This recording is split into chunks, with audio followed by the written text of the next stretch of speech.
নমস্কাৰ জনমত চাবলৈ লোৱাৰ বাবে আপোনাক ধন্যবাদ জ্ঞাপন কৰিছোঁ। অসম ভাৰত আন্তঃৰাষ্ট্ৰীয় খেল জগত বাণিজ্য বিজ্ঞান প্ৰযুক্তিৰ পৰা আৰম্ভ কৰি বিনোদন জগতলৈকে দিনটোৰ সকলো গুৰুত্বপূৰ্ণ খবৰৰ সৈতে আপোনাক ৰাইজৰ বাতৰিলৈ স্বাগতম জনাইছোঁ।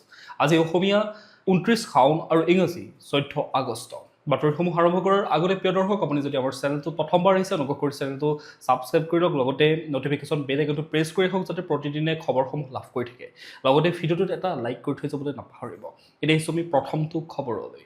দেশৰ 1 লাখৰো অধিক বিদ্যালয়ত মাত্ৰ এজন শিক্ষক, 5,000ৰো অধিক স্কুলত নাই এজনো ছাত্ৰ। দেশৰ বিদ্যালয় শিক্ষা ব্যৱস্থাক লৈ UDISA+ 2025-26 প্ৰতিবেদনত পোহৰলৈ আহিছে কেইবাটাও গুৰুত্বপূৰ্ণ আৰু চিন্তনীয় তথ্য।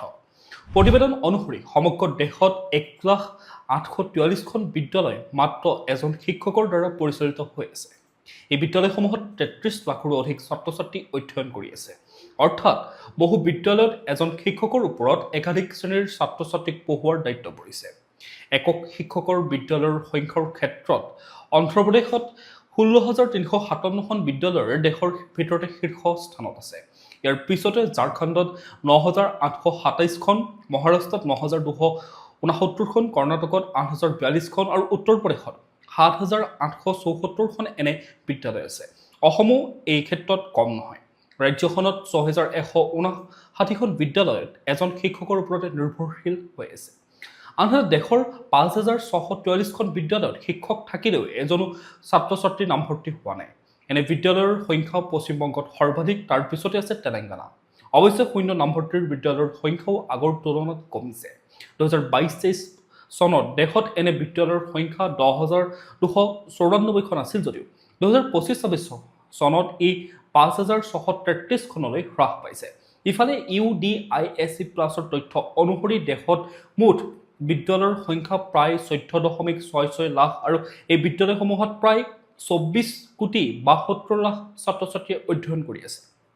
বিদ্যালয়সমূহত মুঠ শিক্ষকৰ সংখ্যা 1 কোটিৰো অধিক হৈছে। ইয়াতে মহিলাৰ শিক্ষকৰ সংখ্যাই প্ৰায় 56.4 লাখ। দেশৰ বিভিন্ন শিক্ষা স্তৰৰ ছাত্ৰ ছাত্ৰী আৰু শিক্ষকৰ অনুপাতো তুলনামূলকভাৱে উন্নত বুলি প্ৰতিবেদনখনত উল্লেখ কৰা হৈছে। কিন্তু ৰাজ্যভেদে এই অনুপাতত যথেষ্ট পাৰ্থক্য দেখা গৈছে। কিছুমান অঞ্চলত এজন শিক্ষকে বহু ছাত্ৰ ছাত্ৰীক পঢ়াবলগীয়া হোৱাৰ বিপৰীতে আন কিছুমান অঞ্চলত ছাত্ৰ ছাত্ৰীৰ সংখ্যা অতি নগণ্য। আটাইতকৈ গুৰুত্বপূৰ্ণ বিষয়টো হৈছে শিক্ষকৰ পদ খালী হৈ থকা।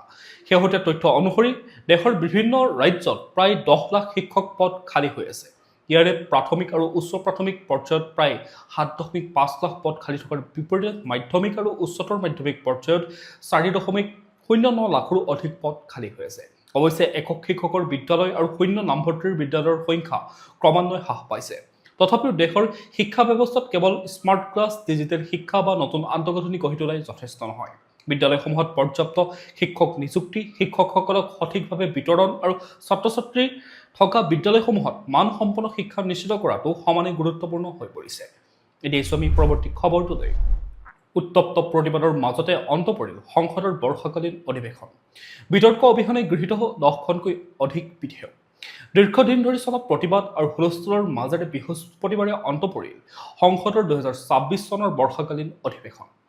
20 জুলাইৰ পৰা আৰম্ভ হোৱা এই অধিৱেশনত বিৰোধী সাংসদসকলে নীট কাকত ফাদিলৰ অভিযোগ, ছাত্ৰ ছাত্ৰীৰ ওপৰত আৰক্ষীৰ ব্যৱস্থা আৰু অযোধ্যাৰ ৰাম মন্দিৰ দানৰ ধন সন্দৰ্ভত অভিযোগক লৈ চৰকাৰৰ বিৰুদ্ধে প্ৰতিবাদ সাব্যস্ত কৰিছিল। বৃহস্পতিবাৰে লোকসভাত আৰম্ভ হোৱা কিছু সময়ৰ পাছতে ৰাষ্ট্ৰীয় সংগীতৰ 6টা স্তৱক পৰিৱেশন কৰা হয় আৰু তাৰ পিছতে অধ্যক্ষ ওম বিৰলাই সদনৰ কাম কাজ অনিৰ্দিষ্টকাললৈ স্থগিত ৰাখে। এইবাৰৰ অধিৱেশনত মুঠ 12খন বিধেয়ক গৃহীত হয়, কিন্তু ইয়াৰে মাত্ৰ 2খন বিধেয়কৰ ওপৰতহে বিস্তৃতভাৱে আলোচনা হয়। বাকী বিধেয়কসমূহ কোনো ধৰণৰ বিতৰ্ক নোহোৱাকৈ গৃহীত হয়।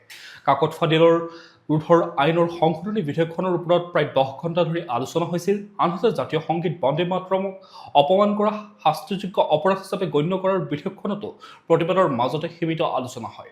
অধিৱেশনত বাৰে বাৰে সদন স্থগিত হোৱাৰ ফলত প্ৰশ্নকালো সম্পূৰ্ণ কৰিব পৰা নগ'ল। মুঠতে এইবাৰৰ বৰ্ষাকালীন অধিৱেশনখন তীব্ৰ ৰাজনৈতিক সংঘাত আৰু প্ৰতিবাদৰ বাবে বিশেষভাৱে চৰ্চিত হৈ ৰ'ল। এতিয়া আমি পৰৱৰ্তী খবৰটোলৈ। লিকাবালিত উত্তপ্ত পৰিস্থিতি, TMPKৰ প্ৰতিবাদত শিলাবৰ্ষণ গুলীচালনা। অসম অৰুণাচল সীমান্তৰ মিংমাং বলতিত সংঘটিত গুলীচালনাৰ ঘটনাক লৈ TMPKৰ অৰ্থনৈতিক অৱৰোধৰ মাজতে বৃহস্পতিবাৰে লিকাবালিত উত্তপ্ত পৰিস্থিতিৰ সৃষ্টি হোৱা দেখা গ'ল। প্ৰতিবাদকাৰীসকলে অৰ্থনৈতিক অৱৰোধ কাৰ্যসূচী ৰূপায়ণ কৰি থকাৰ সময়তে প্ৰায় শতাধিক অৰুণাচলী লোকে প্ৰতিবাদকাৰীসকললৈ লক্ষ্য কৰি ধাৰাসাৰ শিলাবৰ্ষণ কৰাৰ অভিযোগ উত্থাপন হৈছে। পৰিস্থিতি নিয়ন্ত্ৰণ কৰিবলৈ অৰুণাচল আৰক্ষীয়ে 0-4 পৰ্যন্ত গুলীচালনা কৰিব লগা হয়। শিলাবৰ্ষণত TMPKৰ কেইবাজনো প্ৰতিবাদকাৰী আহত হয় আৰু আহতসকলক ততাতৈয়াকে চিকিৎসালয়লৈ প্ৰেৰণ কৰা হয়। পৰিস্থিতি অধিক উত্তেজনাপূৰ্ণ হৈ পৰাত অসম আৰক্ষীৰ উচ্চপদস্থ বিষয়াসকল ঘটনাস্থলীত গৈ পৰিস্থিতি নিৰীক্ষণ কৰে। উল্লেখযোগ্য যে মিংমাং পদ্ধতিত অসমীয়াৰ ওপৰত গুলীচালনা কৰি 18জন লোকক আহত হোৱাৰ প্ৰতিবাদত TMPK মঙলবাৰৰ পৰা অৰুণাচলৰ পৰা অসমলৈ অহা বিভিন্ন পথত অৰ্থনৈতিক অৱৰোধ অব্যাহত ৰাখিছে। ঘটনাটোক লৈ মুখ্যমন্ত্ৰী ডক্টৰ হিমন্ত বিশ্ব শৰ্মাই কঠোৰ প্ৰতিক্ৰিয়া প্ৰকাশ কৰি তদন্তৰ নিৰ্দেশ দিয়াৰ লগতে অসমৰ 1 ইঞ্চি মাটিও এৰি নিদিয়াৰ কথা তেওঁ উল্লেখ কৰিছে। বৃহস্পতিবাৰে তেওঁৰ সীমান্তৰ পৰিস্থিতিক লৈ উদ্বেগ প্ৰকাশ কৰি সকলো পক্ষকে শান্তি সম্প্ৰীতি বজাই ৰাখিবলৈ আহ্বান জনায়। অৰুণাচলৰ মুখ্যমন্ত্ৰী পেমা খাণ্ডুৱে এই আহ্বানক আদৰণি জনায় দুয়োখন ৰাজ্যৰ মাজৰ ঐতিহাসিক ভাতৃত্ববোধৰ সম্পৰ্ক অটুট ৰাখি আলোচনা আৰু শান্তিপূৰ্ণ উপায়েৰে সমস্যা সমাধানৰ আহ্বান জনায়। এতিয়া আমি পৰৱৰ্তী খবৰটোলৈ। অসমত বন্যপ্ৰাণীৰ চিকিৎসাৰ বাবে 3টা নতুন কেন্দ্ৰ, হাতীৰ বাবে থাকিব কিছুমান বিশেষ সুবিধা। অসমত বন্যপ্ৰাণীৰ চিকিৎসা আৰু পুনৰ সংস্থাপনৰ ক্ষেত্ৰত নতুন পদক্ষেপ গ্ৰহণৰ সম্ভাৱনা সৃষ্টি হৈছে। ৰিলায়েন্স ফাউণ্ডেশ্যনৰ বন্যপ্ৰাণী উদ্ধাৰ আৰু পুনৰ সংস্থাপন কেন্দ্ৰ বান্তাৰাই অসমত 3টা wild animal rescue and rehabilitation centre স্থাপনৰ প্ৰস্তাৱ আগবঢ়ায়। ইয়াৰে এটা কেন্দ্ৰ কেৱল এছিয়ান হাতীৰ বাবে নিৰ্দিষ্ট কৰাৰ পৰিকল্পনাও কৰা হৈছে। 12 আগষ্টত অসম চৰকাৰৰ পৰিৱেশ, বন আৰু জলবায়ু পৰিৱৰ্তন বিভাগলৈ প্ৰেৰণ কৰা এখন পত্ৰত বান্তাৰাই এই প্ৰস্তাৱ আগবঢ়ায়। কেন্দ্ৰকেইটাৰ স্থান, আকাৰ আৰু গঠন বন বিভাগৰ সৈতে আলোচনা কৰি চূড়ান্ত কৰা হ'ব আৰু পিছত কোনো ধৰণৰ আৰ্থিক দায় নথকাকৈ ৰাজ্য চৰকাৰক হস্তান্তৰ কৰাৰ কথা কোৱা হৈছে। মুখ্যমন্ত্ৰী হিমন্ত বিশ্ব শৰ্মাই প্ৰস্তাৱটোৰ সম্ভাৱ্যতা চৰকাৰে পৰীক্ষা কৰিব বুলিও জনায়। বনমন্ত্ৰী জয়ন্তমল্ল বৰুৱাই এই পদক্ষেপক আদৰণি জনাইছে। উল্লেখযোগ্য যে অসমত মানুহ আৰু হাতীৰ সংঘাত দীৰ্ঘদিনীয়া এটা সমস্যা। 2000 চনৰ পৰা 2023 চনৰ ভিতৰত ৰাজ্যখনত হাতী আৰু মানুহৰ সংঘাতত 1400 লোকৰ মৃত্যু হৈছে। তাৰ বিপৰীতে 1209টা হাতীৰ মৃত্যু হৈছিল। এনে পৰিস্থিতিত নতুন কেন্দ্ৰকেইটাই আহত আৰু বিপদাপন্ন বন্যপ্ৰাণীৰ চিকিৎসা, পুনৰ সংস্থাপন আৰু সংৰক্ষণত গুৰুত্বপূৰ্ণ ভূমিকা ল'ব পাৰে। এতিয়া আমি পৰৱৰ্তী খবৰটোলৈ। আমেৰিকাত 15 আগষ্টত ভাৰত দিৱস আয়োজন, দেশজুৰি হ'ব পেৰেড, সাংস্কৃতিক অনুষ্ঠান। ভাৰতৰ স্বাধীনতা দিৱস উপলক্ষে এইবাৰ আমেৰিকাতো বিশেষ অনুষ্ঠানৰ আয়োজন কৰা হৈছে। 15 আগষ্টৰ দিনটো ভাৰত দিৱস হিচাপে পালন কৰাৰ কথা ঘোষণা কৰিছে আমেৰিকাৰ কেইবাখনো ৰাজ্যই। নিউয়ৰ্ক, নিউ জাৰ্চি আৰু মেছাচুচেটছৰ পাছত এইবাৰ ডেলাৱেৰতো 15 আগষ্টক ভাৰত দিৱস হিচাপে স্বীকৃতি দিয়া হয়। ডেলাৱেৰ গভৰ্ণৰ মেথিউ মেয়াৰে জাৰি কৰা ঘোষণাত ৰাজ্যখনৰ ক্ৰমবৰ্ধমান ভাৰতীয় আমেৰিকান সম্প্ৰদায়ৰ অৱদানৰ কথা উল্লেখ কৰা হৈছে। ঘোষণা কোৱা হৈছে যে ভাৰতীয় আমেৰিকান লোকসকলে নিজৰ কাম, নেতৃত্ব আৰু সমাজসেৱাৰ জৰিয়তে ডেলাৱেৰ সামগ্ৰিক উন্নয়নত গুৰুত্বপূৰ্ণ ভূমিকা পালন কৰি আহিছে। এই দিৱসৰ জৰিয়তে ভাৰতৰ স্বাধীনতাক সন্মান জনোৱাৰ লগতে আমেৰিকাত বসবাস কৰা ভাৰতীয়সকলৰ ঐতিহ্য, সংস্কৃতি আৰু কৃতিত্ব উদযাপন কৰাৰ সুযোগ সৃষ্টি কৰা হ'ব। 15 আগষ্টত আমেৰিকাৰ বিভিন্ন ৰাজ্য আৰু চহৰত পেৰেড, সাংস্কৃতিক অনুষ্ঠান, পতাকা উত্তোলন আৰু বিশেষ কাৰ্যসূচী অনুষ্ঠিত হ'ব। ভাৰতীয় দূতাবাস, কনচুলেট আৰু ৰাষ্ট্ৰসংঘত থকা ভাৰতীয় মিছনতো স্বাধীনতা দিৱস উপলক্ষে পতাকা উত্তোলন কৰা হ'ব। আনহাতে এম্পায়াৰ ষ্টেট বিল্ডিং আৰু চিয়াটলৰ স্পেচ নিডলকে ধৰি আমেৰিকাৰ কেইবাটাও বিখ্যাত স্থানো তিৰংগাৰ ৰঙেৰে আলোকিত কৰাৰ বাবে আয়োজন কৰা হৈছে। এতিয়া আমি পৰৱৰ্তী খবৰটোলৈ। IIT গুৱাহাটীৰ গৱেষণাত নতুন সম্ভাৱনা, CO2 শোষণৰ লগতে মাইক্ৰ'শেলাৰ পৰা জৈৱ ইন্ধনৰ উৎপাদন। পৰিৱেশ সংৰক্ষণ আৰু নৱীকৰণযোগ্য শক্তিৰ ক্ষেত্ৰত নতুন সম্ভাৱনাৰ সৃষ্টি কৰিছে IIT গুৱাহাটীৰ এক গৱেষণাই। প্ৰতিষ্ঠানটোৰ ৰাসায়নিক অভিযান্ত্ৰিক বিভাগৰ অধ্যাপক কৌস্তভ মহান্তিৰ নেতৃত্বত গৱেষক দলটোৱে মাইক্ৰ'শেলাৰ ব্যৱহাৰ কৰি কাৰ্বন ডাই অক্সাইড শোষণ, জৈৱ পদাৰ্থ উৎপাদন আৰু জৈৱ ইন্ধন তৈয়াৰ কৰাৰ বাবে 2টা পৰ্যায়ৰ এক নতুন প্ৰক্ৰিয়া বিকশিত কৰিছে।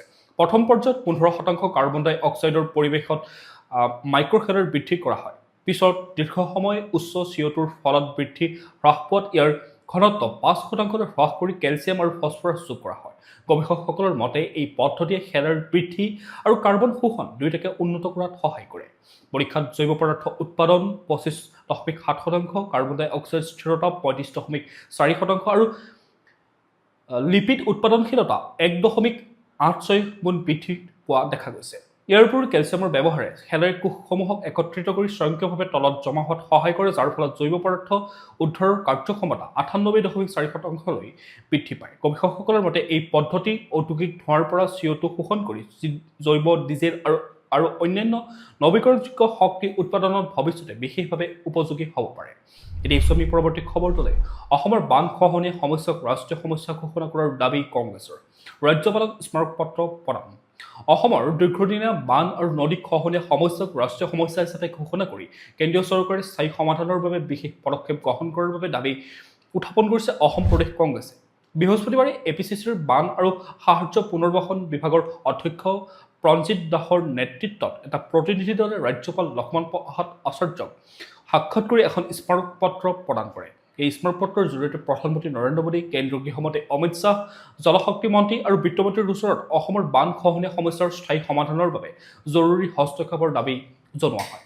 কংগ্ৰেছৰ মতে অসমৰ প্ৰায় 40% ভূমি অৰ্থাৎ 31.05 লাখ হেক্টৰ অঞ্চল প্ৰতি বছৰে বানৰ আশংকাত থাকে। ব্ৰহ্মপুত্ৰ আৰু বৰাক নদীৰ ব্যৱস্থাত পলস জমা হোৱা, প্ৰচণ্ড বৰষুণ, মথাউৰি ভঙা আৰু জলবায়ু পৰিৱৰ্তনৰ ফলত সমস্যাটো অধিক জটিল হৈ পৰিছে। বান আৰু খহনীয়াৰ ফলত ঘৰ-দুৱাৰ, কৃষিভূমি, জীৱিকা আৰু জনসাধাৰণৰ ব্যাপক ক্ষতি হয়। কংগ্ৰেছে কেন্দ্ৰ আৰু ৰাজ্য চৰকাৰৰ বিষয়া, বিজ্ঞানী, কাৰিকৰী বিশেষজ্ঞ, বানপীড়িত লোকক লৈ উচ্চ পৰ্যায়ৰ টাস্ক ফ'ৰ্চ গঠনৰ দাবী জনায়। লগতে নদী ব্যৱস্থাপনা, মথাউৰি শক্তিশালীকৰণ, বৈজ্ঞানিক ড্ৰেজিং, আগতীয়া বান সতৰ্কীকৰণ আৰু ক্ষতিগ্ৰস্ত লোকৰ পুনৰ্বাসনৰ বাবে পৰ্যাপ্ত কেন্দ্ৰীয় পুঁজিৰ দাবীও উত্থাপন কৰিছে। এতিয়া আমি পৰৱৰ্তী খবৰটোলৈ। HSLC 2027 পৰীক্ষাৰ্থীৰ বাবে গুৰুত্বপূৰ্ণ ঘোষণা। ফৰ্ম পূৰণৰ বাবে থাকিব লাগিব নিজা বেংক একাউণ্ট। HSLC 2027 পৰীক্ষাত অৱতীৰ্ণ হ'বলৈ সাজু হোৱা 10ম শ্ৰেণীৰ ছাত্ৰ-ছাত্ৰীসকলৰ বাবে এক গুৰুত্বপূৰ্ণ নিৰ্দেশনা জাৰি কৰিছে অসম ৰাজ্যিক বিদ্যালয় শিক্ষা বোৰ্ডে। অৰ্থাৎ ASSEBৰ ডিভিজন 1 বোৰ্ডৰ 11 আগষ্টত জাৰি কৰা জাননী অনুসৰি HSLC 2027 পৰীক্ষাৰ ফৰ্ম পূৰণৰ সময়ত পৰীক্ষাৰ্থীৰ বেংক একাউণ্ট নম্বৰ দাখিল কৰাটো বাধ্যতামূলক কৰা হৈছে। বৰ্তমানৰ পৰিকল্পনা অনুসৰি 2026 চনৰ অক্টোবৰৰ প্ৰথম সপ্তাহৰ পৰা HSLC 2027 ফৰ্ম পূৰণৰ প্ৰক্ৰিয়া আৰম্ভ হোৱাৰ সম্ভাৱনা আছে। সেয়েহে ফৰ্ম পূৰণ আৰম্ভ হোৱাৰ পূৰ্বে প্ৰতিগৰাকী 10ম শ্ৰেণীৰ ছাত্ৰ-ছাত্ৰীৰ নিজা ব্যক্তিগত বেংক একাউণ্ট থকাটো নিশ্চিত কৰিবলৈ বিদ্যালয়সমূহক নিৰ্দেশ দিয়া হৈছে। যিসকল শিক্ষাৰ্থীৰ এতিয়াও বেংক একাউণ্ট নাই, তেওঁলোকক সময় থাকোঁতে একাউণ্ট খোলাৰ ব্যৱস্থা কৰিবলৈ বিদ্যালয়ৰ মুৰব্বীসকলক কোৱা হৈছে। জিলাসমূহৰ বিদ্যালয় পৰিদৰ্শকসকলকো নিজ নিজ জিলাৰ শিক্ষানুষ্ঠানসমূহক এই বিষয়ে অৱগত কৰি প্ৰয়োজনীয় ব্যৱস্থা গ্ৰহণ কৰিবলৈ নিৰ্দেশ দিয়া হৈছে। বোৰ্ডে স্পষ্ট কৰিছে যে ফৰ্ম পূৰণৰ সময়ত বেংক একাউণ্ট নম্বৰ প্ৰদান কৰাটো বাধ্যতামূলক হ'ব। ফলত শেষ মুহূৰ্তত কোনো ধৰণৰ সমস্যাৰ সন্মুখীন নহ'বলৈ ছাত্ৰ-ছাত্ৰী আৰু অভিভাৱকসকলক আগতীয়াকৈ এই প্ৰক্ৰিয়া সম্পূৰ্ণ কৰি ৰখাটো তেওঁলোকে অতি গুৰুত্বপূৰ্ণ। এতিয়া আমি পৰৱৰ্তী খবৰটোলৈ। TMPKৰ অৰ্থনৈতিক আৰু পথ অৱৰোধ কাৰ্যসূচী সাময়িকভাৱে স্থগিত। চৰকাৰে মানিলে 3টা দাবী। অসম অৰুণাচল সীমান্তৰ মিংমাং বদতিত সংঘটিত ঘটনাক কেন্দ্ৰ কৰি TMPK গ্ৰহণ কৰা অৰ্থনৈতিক আৰু পথ অৱৰোধ কাৰ্যসূচী সাময়িকভাৱে স্থগিত ৰখা হৈছে। বৃহস্পতিবাৰে ৰাজ্য চৰকাৰৰ 2 মন্ত্ৰী ডক্টৰ ৰনোজ পেগু আৰু অতুল বৰাৰ সৈতে অনুষ্ঠিত বৈঠকৰ পিছতে এই সিদ্ধান্ত গ্ৰহণ কৰা হয়। সংগঠনটোৱে চৰকাৰৰ সন্মুখত মূলতঃ 3টা দাবী উত্থাপন কৰিছিল আৰু এই দাবীসমূহ মানি লোৱাৰ আশ্বাস পোৱাৰ পিছতেই প্ৰতিবাদী কাৰ্যসূচী স্থগিত কৰাৰ কথা ঘোষণা কৰে। TMPKৰ প্ৰথম দাবী আছিল মিংমাং বদতিৰ ঘটনাৰ সৈতে জড়িত মূল অভিযুক্তক 48 ঘণ্টাৰ ভিতৰত গ্ৰেপ্তাৰ কৰা। দ্বিতীয়তে কোনো ব্যক্তি বা গোটে আগ্নেয়াস্ত্ৰ লৈ সীমা বিবাদৰ আলোচনাত অংশগ্ৰহণ কৰিব নোৱাৰিব বুলি নিশ্চিত কৰাৰ দাবী জনোৱা হয়। তৃতীয়টো দাবী হিচাপে অসম অৰুণাচল সীমা বিবাদ শান্তিপূৰ্ণ আৰু স্থায়ী সমাধানৰ বাবে শীঘ্ৰে আলোচনাৰ ব্যৱস্থা গ্ৰহণ কৰাৰ লগতে সীমামূৰীয়া অঞ্চলসমূহত স্থায়ী শান্তি আৰু নিৰাপত্তা নিশ্চিত কৰাৰ দাবী উত্থাপন কৰা হয়। TMPKৰ সৈতে GWS, GYO, GSU আৰু ALSDSUৰ প্ৰতিনিধিসকলৰ আলোচনাৰ অন্তত এই সিদ্ধান্ত গ্ৰহণ কৰা হয়। সংগঠনটোৰ মতে চৰকাৰী দাবীসমূহ পূৰণৰ ক্ষেত্ৰত আশ্বাস দিয়াৰ বাবেই বৰ্তমানৰ বাবে অৰ্থনৈতিক আৰু পথ অৱৰোধ কাৰ্যসূচী স্থগিত ৰখা হয়। এতিয়া আমি পৰৱৰ্তী খবৰটোলৈ। স্বাধীনতা দিৱসৰ প্ৰাকক্ষণত তেজপুৰত আলফা স্বাধীনৰ 2 সদস্য গ্ৰেপ্তাৰ। স্বাধীনতা দিৱসৰ প্ৰাকক্ষণত তেজপুৰ আৰক্ষীয়ে আলফা স্বাধীনৰ সৈতে জড়িত 2জন লোকক গ্ৰেপ্তাৰ কৰাৰ ঘটনাই চাঞ্চল্যৰ সৃষ্টি কৰিছে। আৰক্ষীৰ তথ্য অনুসৰি ধৃত 2জনে সংগঠনটোৰ সদস্য ভৰ্তিৰ বাবে অভিযান চলাই আহিছিল। গ্ৰেপ্তাৰ হোৱা লোক 2জনৰ ভিতৰত আছে মহিলাকেইটাৰ স্বীতি দাস আৰু নমিন দাস। শিৱসাগৰ বনগাঁৱৰ পংকজ দাসৰ পত্নী বুলি উল্লেখ কৰা স্বীতি দাসে তেজপুৰ চিকিৎসা মহাবিদ্যালয়ৰ হাস্পতালৰ সমীপত এটা ভাড়াঘৰ লৈ আছিল। আনহাতে পুথিমাৰীৰ বাপুহেটিৰ পৰা নমিন দাসক আৰক্ষীয়ে গ্ৰেপ্তাৰ কৰে নমিন দাস পূৰ্বতে CISFৰ জোৱান হিচাপে কৰ্মৰত আছিল বুলি জানিব পৰা গৈছে আৰক্ষীৰ অভিযানত দুইৰে পৰা আলফাৰ পেড আৰু সদস্য ভৰ্তিৰ বাবে ব্যৱহৃত পপত্ৰ জব্দ কৰা হয় এই সামগ্ৰীসমূহৰ জৰিয়তে সদস্য ভৰ্তি অভিযান চলোৱাৰ সন্দেহ প্ৰকাশ কৰিছে আৰক্ষীয়ে বৰ্তমান দুইজনকে জেৰা কৰি তেওঁলোকৰ সৈতে আন কোনো লোক জড়িত হৈ আছে নেকি সেই বিষয়ে তদন্ত অব্যাহত ৰাখিছে আৰক্ষীয়ে স্বাধীনতা দিৱসৰ পূৰ্বে ৰাজ্যখনত নিৰাপত্তা ব্যৱস্থা কটকটীয়া কৰি তোলাৰ সময়তে তেজপুৰত এই গ্ৰেপ্তাৰ ঘটনাই বিশেষ তাৎপৰ্য বহন কৰা দেখা গৈছে আৰক্ষীৰ তদন্ত আগবঢ়াৰ লগে লগে ঘটনাটোৰ সৈতে জড়িত আন তথ্যসমূহ পোহৰলৈ অহাৰ সম্ভাৱনা আছে এতিয়া আমি পৰৱৰ্তী খবৰটোলৈ বানপীড়িতৰ সহায়ত নতুন পদক্ষেপ 15 আগষ্টত অনশনত বহিব অখিল গগৈ শিৱসাগৰকে ধৰি উজনি অসমৰ বানপীড়িত লোকসকলৰ সহায়ৰ বাবে বিধায়ক অখিল গগৈয়ে নতুন পদক্ষেপ গ্ৰহণ কৰিছে বুধবাৰে শিৱসাগৰত সহায়ৰ এখন হাত নামৰ এটা এপ মুকলি কৰা হয় এই এপৰ জৰিয়তে বানপীড়িত লোকসকলে খাদ্য ঔষধ শিশুৰ খাদ্য ডাইপাৰ পশু খাদ্যকে ধৰি প্ৰয়োজনীয় সামগ্ৰী বিচাৰিব পাৰিব আনহাতে সহায় বিচৰা লোকসকলে এপটোৰ জৰিয়তে প্ৰয়োজনীয় সামগ্ৰী পোনপটীয়াকৈ যোগান ধৰিব পাৰিব বিধায়কগৰাকীয়ে প্ৰথম পৰ্যায়ত 1000 কেঁচা ঘৰ আৰু 100টা পকী ঘৰ নিৰ্মাণৰ কাম হাতত লোৱাৰ কথাও ঘোষণা কৰে ইয়াৰ মাজতে বানপীড়িত প্ৰতিটো পৰিয়ালক 10 লাখ টকাকৈ ক্ষতিপূৰণ দিয়াৰ দাবীত অহা 15 আগষ্টত 8 বজাৰ পৰা বিয়লি 4 বজালৈ শিৱসাগৰ জিলা আয়ুক্তৰ কাৰ্যালয়ৰ সন্মুখত অনশনত বহাৰ কথা ঘোষণা কৰিছে অখিল গগৈয়ে কেৱল মানুহৰ ক্ষতিপূৰণে নহয় বানত গৰু ছাগলী আৰু গাহৰি আদি বিভিন্ন পশুধন হেৰুওৱা লোকসকলকো ক্ষতিপূৰণৰ দাবী উত্থাপন কৰিছে তেওঁ লগতে উজনি অসমৰ বান পৰিস্থিতিৰ মূল কাৰণসমূহৰ তদন্ত কৰি অবৈধ কয়লা শিল বালি খনন বন্ধ কৰাৰ বাবে চৰকাৰক দাবী জনাইছে বিধায়কগৰাকীয়ে দৰ্শক এতিয়া জানি লওক আজিৰ দিনটোৰ বতৰৰ বতৰা ভাৰতীয় বতৰ বিজ্ঞান কেন্দ্ৰৰ শেহতীয়া তথ্য অনুসৰি 14 আগষ্ট 2026 শুকুৰবাৰে অসমৰ বতৰ সাধাৰণতে মেঘাচ্ছন্ন থাকিব আৰু ৰাজ্যৰ বেছিভাগ অংশতে বৰষুণ হোৱাৰ সম্ভাৱনা আছে দিনটোৰ সৰ্বোচ্চ উষ্ণতা 31 পৰা 33 ডিগ্ৰী সেলসিয়াছ হোৱাৰ সম্ভাৱনা আছে আৰু সৰ্বনিম্ন উষ্ণতা 25 পৰা 28 ডিগ্ৰী হোৱাৰ সম্ভাৱনা আছে বতাহত আৰ্দ্ৰতা অধিক হ'ব দিনটোৰ সূৰ্যোদয় হ'ব ৰাতিপুৱা 4:56 মিনিটত আৰু সূৰ্যাস্ত হ'ব 5:58 মিনিটত এতিয়া এই ছবি ব্যৱসায় বাণিজ্য শিতানলৈ ৰাছিয়াৰ তেল ক্ৰয়ক লৈ আমেৰিকাৰ 100% শুল্কৰ আশংকা ভাৰত আমেৰিকাৰ আলোচনাক আশ্বস্তিদায়ক আখ্যা ৰাছিয়াৰ পৰা বৃহৎ পৰিমাণে তেল আমদানি কৰা দেশসমূহৰ ওপৰত 100% পৰ্যন্ত শুল্ক আৰোপ কৰাৰ প্ৰস্তাৱক লৈ ভাৰত আৰু আমেৰিকাৰ মাজত গুৰুত্বপূৰ্ণ আলোচনা চলি আছে ভাৰতীয় চৰকাৰৰ এগৰাকী জ্যেষ্ঠ বিষয়া জনোৱা অনুসৰি এই বিষয়টোকে ধৰি বাণিজ্য চুক্তিৰ ক্ষেত্ৰত আমেৰিকাৰ সৈতে শেহতীয়া আলোচনাসমূহ আশ্বস্তিদায়ক বুলি তেওঁ উল্লেখ কৰে উল্লেখযোগ্য যে আমেৰিকাৰ সিনেটে এই সপ্তাহতে Lindsey O Graham sanctioning Russia and Iran act of 2026 নামৰ এখন বিধেয়ক গৃহীত কৰিছে এই বিধেয়কত আইনত পৰিণত হলে ৰাছিয়াৰ পৰা বৃহৎ পৰিমাণে তেল ক্ৰয় কৰা দেশৰ সামগ্ৰীৰ ওপৰত 100% শুল্ক অতিৰিক্ত শুল্ক আৰোপ কৰিব পৰা যাব বিধেয়কখন বৰ্তমানৰ ব্যৱস্থা অনুসৰি ভাৰতসহ মুঠ 5খন দেশৰ ইয়াৰ আউটলৈ অহাৰ সম্ভাৱনা আছে অৱশ্যে বিধেয়কখন এতিয়াও আমেৰিকাৰ হাউচ অফ ৰিপ্ৰেজেন্টেটিভছত উত্থাপন আৰু ভোট গ্ৰহণৰ অপেক্ষাত আছে ইফালে ভাৰতৰ বাণিজ্য সচিব ৰাজেশ আগৰৱালে আমেৰিকাৰ সৈতে বাণিজ্য চুক্তিক লৈ আলোচনা ব্যাহত থকা বুলি তেওঁ প্ৰকাশ কৰে তেওঁ কয় যে 2026 চনৰ 3 ফেব্ৰুৱাৰীত দুইখন দেশে যি চুক্তিত সন্মতি দিছিল সেই চুক্তিৰ প্ৰতি দুই পক্ষই এতিয়া দায়বদ্ধ বৰ্তমান ভাৰতৰ আমেৰিকালৈ ৰপ্তানিৰ একাংশ ওপৰত 10% শুল্ক আৰোপ কৰা হৈছে আৰু এনে পৰিস্থিতিত নতুন বিধেয়কখনক লৈ উদ্বেগ থাকিলেও আলোচনাৰ জৰিয়তে দুইখন দেশে সমাধানৰ পথ বিচাৰি থকাৰ ইংগিত পোৱা গৈছে এতিয়া আমি খেল জগতৰ খবৰসমূহৰ মাজলৈ হকী বিশ্বকাপত ভাৰতৰ অভিযান আৰম্ভ একেলগে পুৰুষ মহিলা দল 15 আগষ্টৰ পৰা চলিব মহাৰণ হকী বিশ্বকাপত এবাৰ একেলগে অভিযান চলাব ভাৰতীয় পুৰুষ আৰু মহিলা হকী দলে 15 আগষ্টৰ পৰা বেলজিয়াম আৰু নেদাৰলেণ্ডছত অনুষ্ঠিত হ'ব পুৰুষ আৰু মহিলা হকী বিশ্বকাপ পুৰুষৰ প্ৰতিযোগিতা 15 পৰা 30 আগষ্টলৈ আৰু মহিলাৰ প্ৰতিযোগিতা 15 পৰা 29 আগষ্টলৈকে চলিব ভাৰতীয় পুৰুষ দলটো পুল ডিত ইংলেণ্ড পাকিস্তান আৰু ৱেলছৰ সৈতে আছে আমষ্টেলভিনৰ ৱাগেনাৰ ষ্টেডিয়ামত ভাৰতৰ 3খন গ্ৰুপ মেচ অনুষ্ঠিত হ'ব 15 আগষ্টত ভাৰতে ৱেলছৰ বিৰুদ্ধে সন্ধিয়া 4:30 খেল অভিযান আৰম্ভ কৰিব আৰু 17 আগষ্টত ইংলেণ্ড আৰু 19 আগষ্টত চিৰপ্ৰতিদ্বন্দ্বী পাকিস্তানৰ সৈতে মুখামুখি হ'ব ভাৰত আনহাতে ভাৰতীয় মহিলা দলটো পুল ডিত চীন ইংলেণ্ড আৰু দক্ষিণ আফ্ৰিকাৰ সৈতে আছে 16 আগষ্টত চীন 18 আগষ্টত দক্ষিণ আফ্ৰিকা আৰু 20 আগষ্টত ইংলেণ্ডৰ বিৰুদ্ধে খেলিব ভাৰতীয় মহিলা দলে এবাৰ বিশ্বকাপত মুঠ 16টা দলক 4টা পুলত ভাগ কৰা হৈছে প্ৰতিটো পুলৰ শীৰ্ষ দুটা দল পৰৱৰ্তী পৰ্যায়লৈ যাব আৰু তাৰ পিছত সেমিফাইনেলৰ জৰিয়তে ফাইনেলৰ পথ মুকলি হ'ব ভাৰতৰ পুৰুষ দলৰ অধিনায়ক হৰমনপ্ৰীত সিং আৰু মহিলা দলৰ অধিনায়ক সালিমা টেট ভাৰতৰ সকলো মেচ ষ্টাৰ স্পৰ্টছ নেটৱৰ্ক আৰু জিঅ' হটষ্টাৰ এপ তথা ৱেবছাইটত চাব পাৰিব এতিয়া এছমি বিজ্ঞান প্ৰযুক্তিৰ খবৰসমূহৰ মাজতে শুক্ৰ গ্ৰহত ভয়ংকৰ চাপ পৃথিৱীৰ সাগৰ পৃষ্ঠতকৈ 92 গুণ বেছি বায়ুমণ্ডলীয় চাপ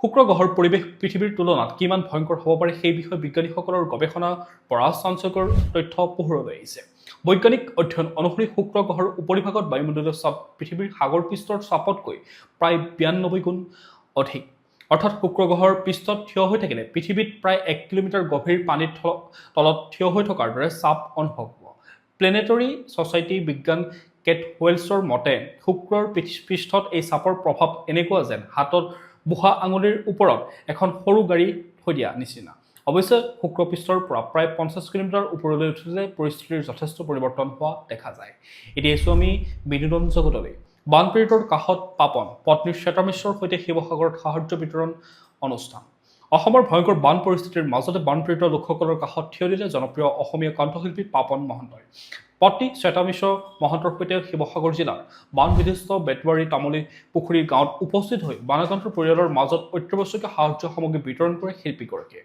পাপন আৰু তেওঁৰ পত্নীৰ নেতৃত্বত যোৱা দলটোৱে বানপীড়িত অঞ্চলটো পৰিদৰ্শন কৰি ক্ষতিগ্ৰস্ত পৰিয়ালসমূহৰ পৰিস্থিতিৰ বুজ লয় স্থানীয় লোকসকলৰ প্ৰয়োজনীয়তা প্ৰত্যক্ষভাৱে জানিবলৈ চেষ্টা কৰি তেওঁলোকৰ প্ৰয়োজনীয় সামগ্ৰীসমূহ বিতৰণ কৰে পাপনৰ এই উদ্যোগক স্থানীয় ৰাইজে আদৰণি জনায় উল্লেখযোগ্য যে বানৰ ভয়াৱহ পৰিস্থিতিৰ সময়তে পাপনে সামাজিক মাধ্যমযোগেও অসমৰ বানপীড়িত লোকসকলৰ দুৰৱস্থাৰ বিষয়ে জনাইছে প্ৰিয় দৰ্শক আজিৰ দিনটোৰ গুৰুত্বপূৰ্ণ খবৰসমূহ হৈছে ইমানেই আপোনালোকে যদি এতিয়াও আমাৰ চেনেলটো ছাবস্ক্ৰাইব কৰি ল'বলৈ পাহৰি গৈছে অনুগ্ৰহ কৰি চেনেলটো ছাবস্ক্ৰাইব কৰি লওক লগতে নটিফিকেশ্যন বেল আইকনটো প্ৰেছ কৰি ৰাখক যাতে প্ৰতিদিনে এনেধৰণৰ খবৰসমূহ লাভ কৰি থাকে লগতে ভিডিঅ'টো যদি চাই ভাল পালে এটা লাইক কৰিব আৰু কমেণ্টত আপোনাৰ মতামত দিবলৈ নাপাহৰিব কাইলৈ পুনৰ একে সময়তে লগ পোৱাৰ প্ৰতিশ্ৰুতিৰে আপোনাক বহুত বহুত ধন্যবাদ জ্ঞাপন কৰিছোঁ